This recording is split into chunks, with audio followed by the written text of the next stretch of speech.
Sumatera Barat, tanah yang kaya akan adat dan budaya.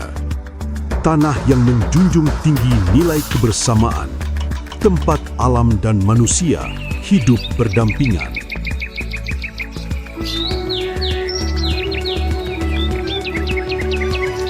Namun di balik keindahannya, alam juga menyimpan kekuatan yang tak terduga. Hujan deras yang turun tanpa henti berubah menjadi bencana. Banjir bandang dan tanah longsor meluluh lantakkan pemukiman, memutus akses jalan, dan mengancam keselamatan ribuan warga. Di tengah kepanikan dan keterbatasan, hadir prajurit-prajurit TNI Angkatan Darat dari Kodam 20 Tuanku Imam Bonjol. Mereka datang membawa harapan, mengemban tugas kemanusiaan, menyelamatkan nyawa, meski harus mempertaruhkan segalanya, termasuk jiwa dan raga. Kodam 20 Tuanku Imam Bonjol mengalahkan Satuan Tugas Penanggulangan Bencana Alam. Tanpa mengenal waktu, prajurit bergerak cepat, menembus medan berat, arus deras, dan ancaman longsor yang bisa terjadi kapan saja. Evakuasi dilakukan dari rumah ke rumah. Anak-anak, lansia, dan warga yang terjebak dievakuasi dengan peralatan seadanya. Lumpur, hujan, dan gelapnya malam tak menyurutkan langkah para prajurit. Namun tugas mulia ini harus dibayar mahal. Dalam operasi penyelamatan tersebut, Kodam 20 Tuanku Imam Bonjol kehilangan 3 prajurit terbaik bangsa, yakni Serda Robi Handaryo, seorang Babinsa 10 Koto, Kodim 0307 Tanah Datar yang gugur tertimbun material longsor saat bertugas mengevakuasi korban. Selain itu, 2 personel Subdenpom 20 Padang Panjang, Pelda Yudi Gusnadi dan Prada Zeni Marpaung turut gugur tersapu arus deras di kawasan Lembah Anai, tepatnya di Jembatan Kembar Silaing Bawah saat menjalankan tugas kemanusiaan. Mereka gugur sebagai pahlawan, mengabdi hingga akhir nafas demi keselamatan rakyat Indonesia.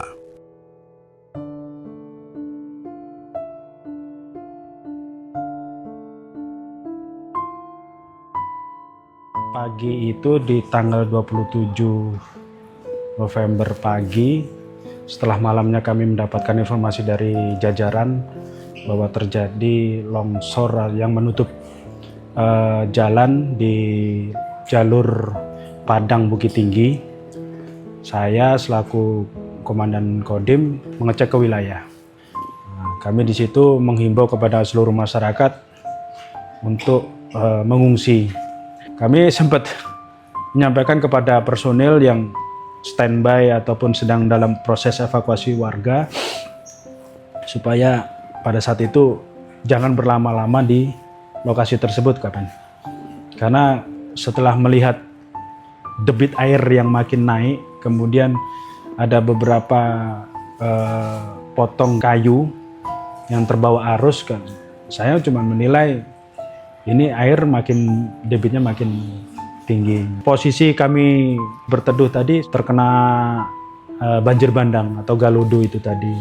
Dan dilaporkan bahwa anggota kita yang ada di situ, 1 anggota Kodim, 2 anggota Subdenpom. Setelah mendengar kabar tersebut, kami langsung kembali ke tempat, ke lokasi untuk mengecek, dan memang kondisinya di situ sudah tertutup material galudu. Jadi setelah kejadian itu, kami secara personal berkoordinasi dengan komandan tim SAR. Ya, mungkin kalaupun dapat jenazah, mohon segera diinfokan, terutama untuk anggota TNI yang 3 ini. Alhamdulillah Pak, untuk almarhum Sersan Robi di kantor itu sangat bagus. Kinerjanya bagus, sosialnya bagus, sama rekan-rekan pun ya bagus, bertanggung jawab sama kerjaannya, mudah bergaul Bapak tuh. Sama kami yang di kantor itu yang paling berkesan itu Pak, almarhum Sersan Robi ini kalau untuk kegiatan sosial, dia ya langsung berangkat Pak, gitu kan. Nah, jadi minta petunjuk langsung, Pak, gimana, apa butuh bantuan di sana? Oke, katanya kan. Nah, langsung buat surat perintah, nah, berangkat langsung membantu. Dia senang dia kegiatan-kegiatan apa sosial itu.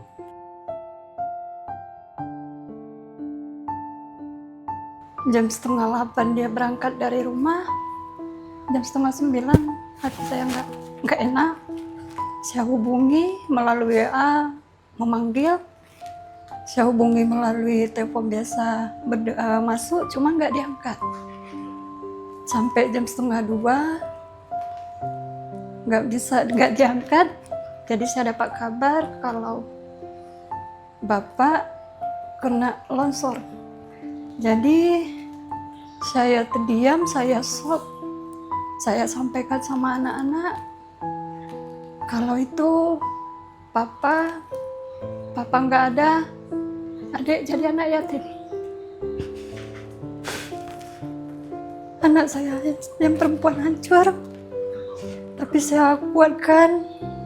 Saya terus berdoa, saya terus sholat, saya berzikir. Saya berharap mudah-mudahan almarhum cepat diketemukan. Tapi saya dapat kabar kalau almarhum langsung jam 1 kurang udah nyampe di rumah sakit Kayu Tanam, cuma belum pasti. Jadi anak-anak pun berharap Papa pulang dalam keadaan utuh, Bun. Anak saya yang perempuan sampai sekarang pun dia nyebut nama papanya dalam mimpi, dalam keadaan sakit. Saya berharap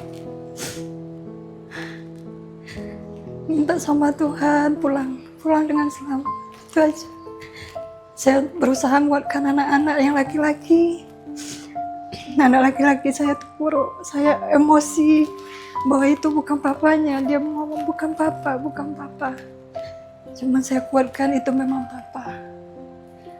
Papa nggak ada lagi, kalian jadi anak yatim ya nak. Dia papa yang bertanggung jawab, suami yang bertanggung jawab, menyayangi kami, mengajari saya dengan disiplin, anak-anak dengan disiplin. Dia pun nyampaikan sama saya dan anak-anak, kalau papa seorang abdi negara, suatu saat papa pasti dipanggil dengan cepat. Kalian harus siap. Harus siap. Walaupun kayak manapun, walaupun dalam keadaan sakit, walaupun dalam satgas, kalian harus siap. Cuman dia apapun yang dia inginkan sama anaknya, dia usahakan untuk mewujudkan impian anak. Sampai yang perempuan pun tidak bisa luka sedikit pun karena main jatuh, pasti papanya langsung pulang dari Kodim. Adik luka apa? Adik jatuh. Udah, tunggu situ papa pulang. Sampai di rumah dia ngapain, anaknya semuanya sama dia. Dia didik anaknya dengan agama. Tapi alhamdulillah anak saya yang laki-laki yang mengimamkan beliau. Saya kuat. Saya kuat demi anak-anak saya. Saya terus menjalani ibadah. Saya terus berdoa. Saya harus sampaikan sama anak-anak tanggung jawab papa, bunda yang menjalani lagi. Saya untuk warga yang jadi korban, saya turut berduka cita. Kalau ada yang salah dengan almarhum, tolong dimaafkan. Dan saya berharap yang belum ketemu bisa ketemu. Yang bagi keluarga kita sama-sama kuat. Kita hidupnya bukan untuk sampai besok, sampai ke depannya. Jadi saya harus kuat menghadapi ini.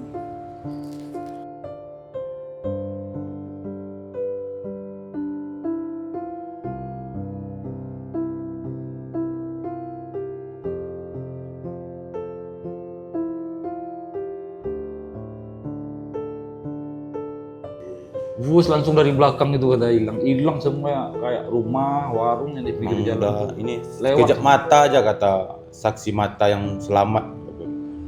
Jadi pas saya tanya itu, jadi pas kalau sekejap mata gimana Bapak bisa pergi, saya tanya kan, selamat begini. Kami pas bunyi di atas tuh kami udah lari, nggak ada nengok ke belakang lagi gitu. Runtuh bunyinya, dia udah lari duluan orang-orang yang selamat itu, ada sekitar 11 orang kan, ada lebih yang selamat. Prada Zeni orangnya loyal, kompak, kalau apa rajin juga. Kalau untuk sekeliling Zeni banyak juga lah kehilangan untuk yang keliling kantor ini untuk Warga-warga. karena dia udah mudah senyum, nyapa gitu kan. Kalau untuk kegiatan dia loyal semua. Cuma loyalitas luar biasa.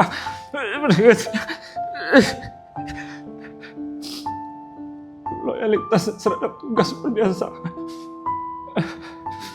Bahwa saya malah saya seorang atasan dia, saya mencontoh dari dia itu. Dia bisa membimbing adik-adiknya itu, kayak Zeni Marpaung itu kan masih Prada baru tuh kan. Dia bisa merangkul semua di sini. Jadi saya tidak sangat kehilangan sosok dia itu. Belum tentu saya mungkin atasan dia, belum tentu saya bisa seperti dia. Masih belajar saya sama dia.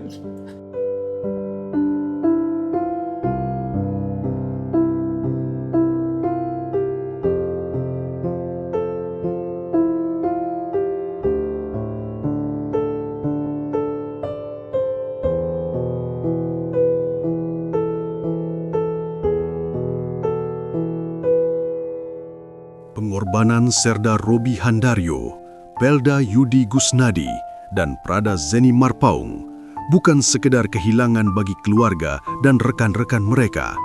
Itu adalah pengorbanan bagi seluruh bangsa, pengabdian sejati yang menegaskan bahwa prajurit TNI Angkatan Darat hadir bukan hanya di medan perang, tetapi juga di medan kemanusiaan. Di balik duka dan kesedihan, ada kebanggaan dan hormat yang tak terhingga. Ketiga prajurit terbaik bangsa ini gugur saat menolong sesama, menempatkan keselamatan rakyat di atas segalanya. Negara pun mengangkat pengorbanan mereka dengan penghargaan tertinggi, kenaikan pangkat luar biasa, sebagai simbol bahwa pengabdian tanpa batas selalu dikenang.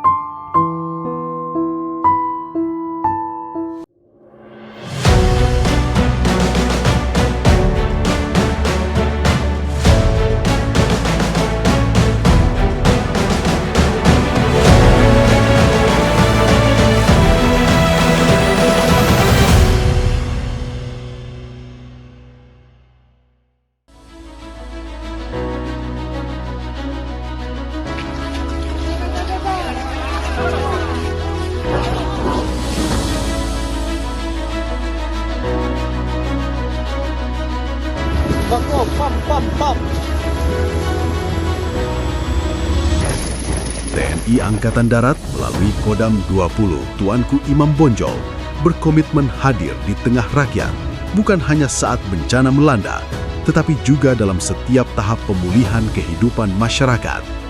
Pemulihan menjadi langkah penting agar kehidupan kembali berjalan. Semua dimulai dari hal-hal kecil yang memberi harapan, seperti panggilan untuk membantu warga menyelamatkan diri, dari distribusi logistik ke wilayah terpencil, pelayanan kesehatan bagi warga terdampak, hingga pembangunan jembatan Bailey, jembatan Armco, dan jembatan gantung di beberapa lokasi di Sumatera Barat, termasuk Kabupaten Agam yang terdampak paling parah.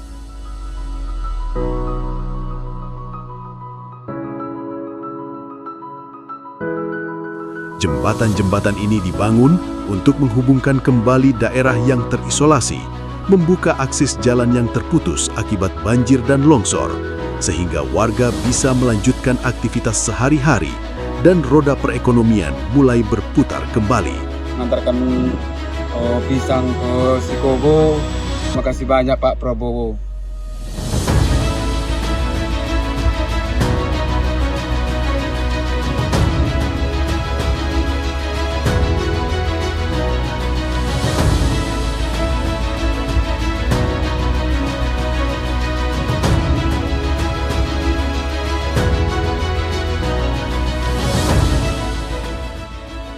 Tidak hanya di Kabupaten Agam, pembangunan Jembatan Bailey, Jembatan Armco, dan Jembatan Gantung juga dilakukan di beberapa titik lain di Sumatera Barat. Pembangunan hunian sementara dan hunian tetap menjadi prioritas untuk memberikan tempat tinggal yang layak bagi warga yang kehilangan rumah akibat bencana beberapa waktu lalu.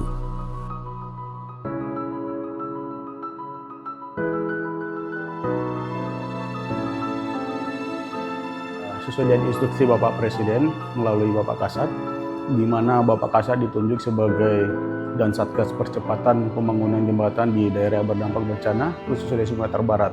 Kodam 20 Tuanku Imam Monjol sudah berkomitmen bahwa akan berbuat yang terbaik untuk masyarakat, selalu hadir di tengah masyarakat, dan memberikan pelayanan yang terbaik 1 kali 24 jam.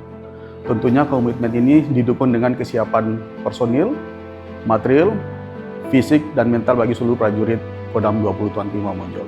Sejak terjadinya bencana yang melanda Sumatera Barat, tentunya kontribusi bantuan yang dilakukan oleh Kodam 20 Tuanku Imam Monjol tidak pernah berhenti.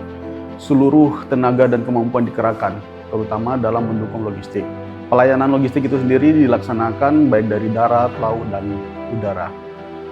Tidak terlepas itu juga beberapa upaya dilakukan oleh Pangdam dengan memberikan instruksi-instruksi cepat kepada seluruh prajurit yang ada di Kodam 20 Tuanku Imam Monjol untuk senantiasa hadir dan memberikan yang terbaik untuk masyarakat yang ada di Sumatera Barat ini.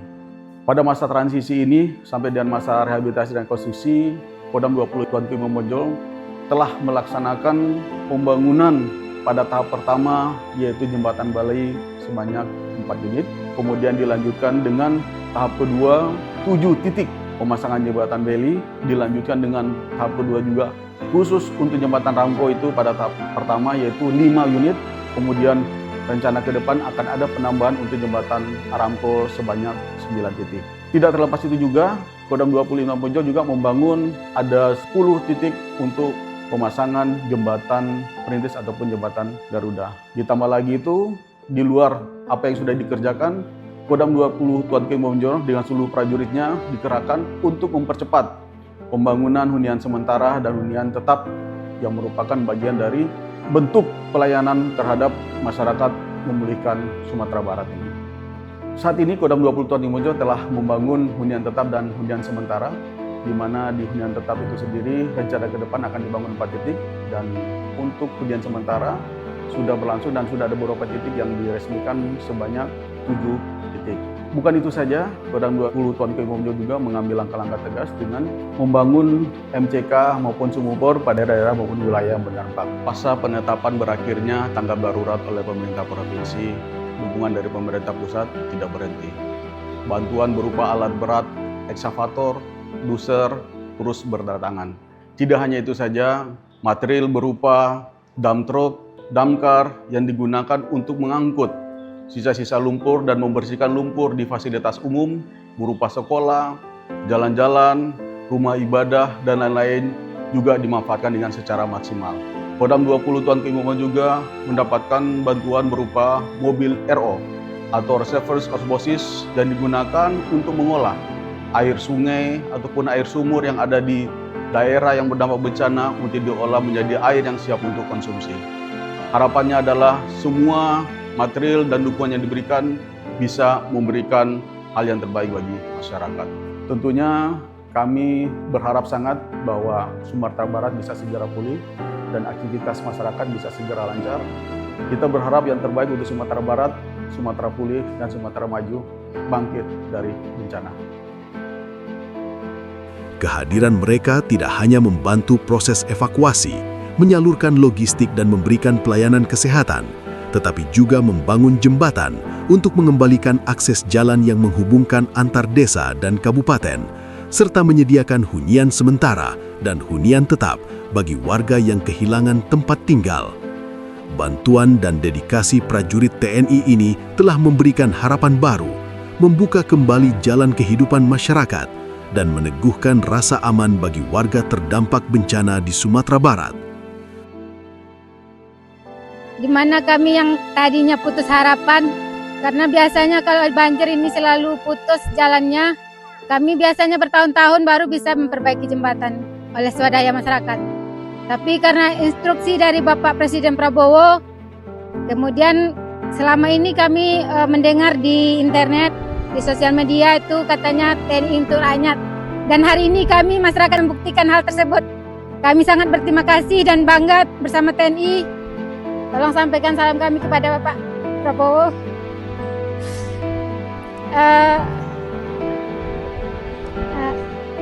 Walaupun kami jauh terpencil, kami tetap diperhatikan. Kami merasa negara hadir bersama kami. Terima kasih. Sekian. Assalamualaikum warahmatullahi wabarakatuh. Terima kasih Pak Prabowo atas bantuan jembatannya.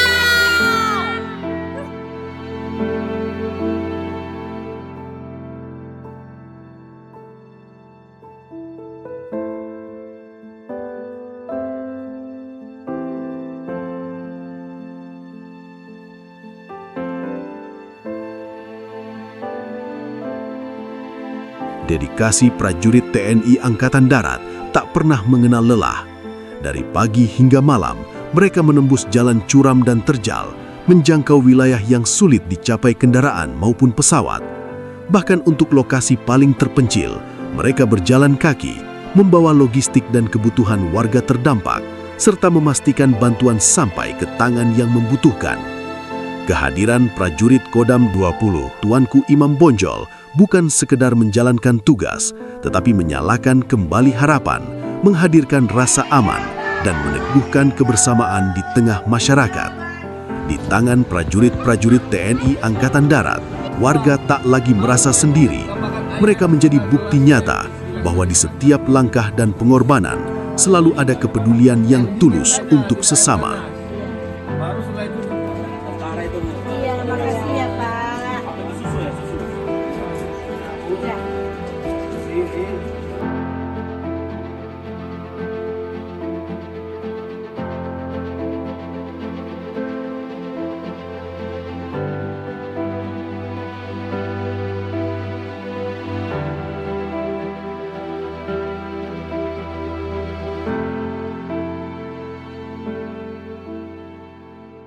Bapak TNI AD telah memberikan sembakonya kepada warga Batu Busur yang telah terdampak atau rumahnya hanyut. Alhamdulillah.